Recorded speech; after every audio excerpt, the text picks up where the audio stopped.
So basically, I learned it back in 2006, and a couple of my friends found their old dad's Rubik's Cube in the basement, and they brought it to school, and ever since I was hooked.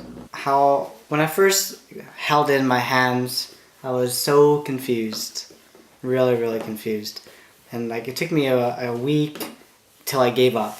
I totally gave up learning without cheating, looking up on the internet or anything like that. And eventually I just broke down and looked it up on the internet, and that's basically how I learned how to solve it.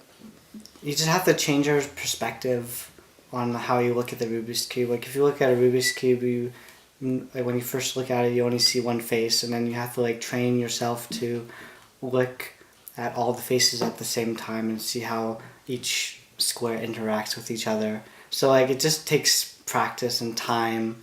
For me, I zone out and I focus, and it kind of takes me away from everybody else. So it keeps me centered and not chaotic and stuff like that. And I usually just solve it whenever I feel stressed or I'm in public, or just want to keep myself calm and not freak out or anything like that. So when I'm given a cube that I've never seen before, like a Pyraminx or someone that has more squares, I do enjoy the challenge, and I do focus only on that shape for a long period of time. But usually I do get frustrated, and then I have to take a break. And it's been a year of me not looking up how to solve a 4x4, but I'm still going at it without cheating, and it always feels more satisfying when you solve it without looking it up. So I started solving cubes when I was 16 or so. I learned I had a cube of my own. I mostly tried to figure it out on my own, and then I needed my friends to tell me how to do the hard parts of the cube, the hard steps. I like cubing for me right now is basically like a party trick. I don't really do it except when other people ask me to do it.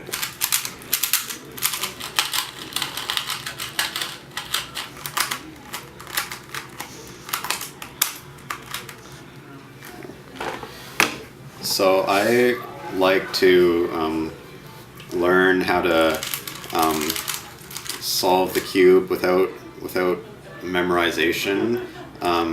So the normal way of solving the cube would be you have this thing, and then you have to memorize what to do when this comes up. It's just this sequence of moves and it's done. But there's a way of solving the cube, and you don't memorize a single step, but you have to use a lot of cube theory, and it's a really theoretical kind of method. And so learning it that way helps you to solve other puzzles that are bigger.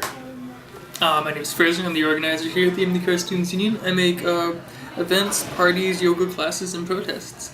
And what does a cube mean to me? Endless challenge. I've never been able to quite defeat myself. I mean, I've never conquered the cube. I've spent some time with it, but I've always found myself as a person with an attention deficit, possibly disorder. I've never really had the patience for one, but I've always liked doing is finding somebody else to show me how it's done or show me their skills. So it's always been a very fun social toy.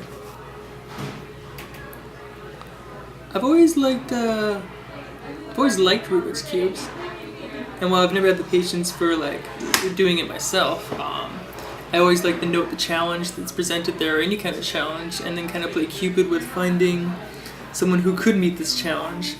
And it's always been a great kind of icebreaker for someone walking up to someone, kind of gauging as the type of person who perhaps has a natural talent for this kind of stuff, and being like, hey, try this out, or hey, I can't figure this out, can you do this? And like I said, it's kind of just a social thing for me. Yeah, I guess I always look at this challenge and I see how much time this is going to take me to solve this puzzle, this riddle. and then I see what else I could do with this the same amount of time, or what I could achieve in that same period of space. And I guess I've always chosen other things over it. I mean, I appreciate the challenge, both the mental puzzle it presents and the kind of workout it is for your brain.